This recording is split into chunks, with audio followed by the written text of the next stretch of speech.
کیا آپ کو معلوم ہے کہ کسی بھی ہنستے کھیلتے رشتے میں تیسرا انسان کبھی اچانک یا زبردستی داخل نہیں ہوتا؟ وہ سڑک پر چلتے ہوئے آپ کے گھر کا دروازہ نہیں کھٹکھٹاتا، وہ تو تب آتا ہے جب میاں اور بیوی خود اپنے رشتے کے درمیان ایک ایسا پوشیدہ اور خاموش دروازہ کھلا چھوڑ دیتے ہیں جس کا انہیں خود بھی پتہ نہیں ہوتا۔ دیکھیں، ہم ہمیشہ تیسرے انسان کو گالی دیتے ہیں، ہم اسے ہوم ریکر کہتے ہیں، ہم اسے رشتہ برباد کرنے والا کہتے ہیں، لیکن سچ تو یہ ہے کہ تیسرا انسان چور نہیں ہے، وہ تو صرف اس خالی کرسی پر آ کر بیٹھ جاتا ہے جسے آپ نے مہینوں یا سالوں سے خالی چھوڑ رکھا تھا۔ آج کی ویڈیو میں ہم کسی ملامت یا کسی بھی بحث پر بات نہیں کریں گے، بلکہ ہم اس تلخ ترین نفسیات پر بات کریں گے جسے ایکسٹرا میریٹل افیئرز کہا جاتا ہے۔ یہ مرد کی فطرت کی خرابی ہے یا عورت کی کوئی بڑی غلطی ہے، یا وہ کون سی سائلنٹ گیپس ہیں جو چلتے ہوئے نکاح کے بندھن میں ایک اجنبی کے لیے رشتہ بنا دیتے ہیں؟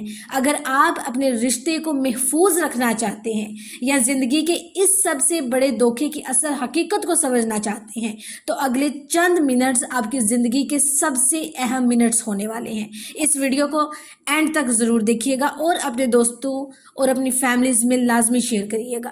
نمبر 1 ہے، ہم اکثر سمجھتے ہیں کہ رشتہ تب ٹوٹتا ہے جب کوئی بڑی لڑائی ہوتی ہے یا کوئی بہت بڑا جھگڑا ہوتا ہے، لیکن نفسیات یہ کہتی ہے کہ رشتوں کی موت دھماکے سے نہیں ہوتی، بلکہ رشتوں کی موت خاموشی سے ہوتی ہے۔ اسے ہم کہتے ہیں سائلنٹ گیپس۔ یہ خلا تب شروع ہوتا ہے جب میاں بیوی ایک ہی گھر میں رہ رہے ہوتے ہیں، ایک ہی بستر پر سو رہے ہوتے ہیں، لیکن ان کے درمیان گفتگو ختم ہو جاتی ہے۔ وہ دن بھر کی باتیں تو کرتے ہیں کہ راشن لانا ہے، بچے کی فیس دینی ہے، بجلی کا بل کتنا آیا ہے، لیکن وہ ایک دوسرے کے دل کا حال پوچھنا بند کر دیتے ہیں۔ وہ ایک دوسرے کے ساتھ ہنسنا بھول جاتے ہیں۔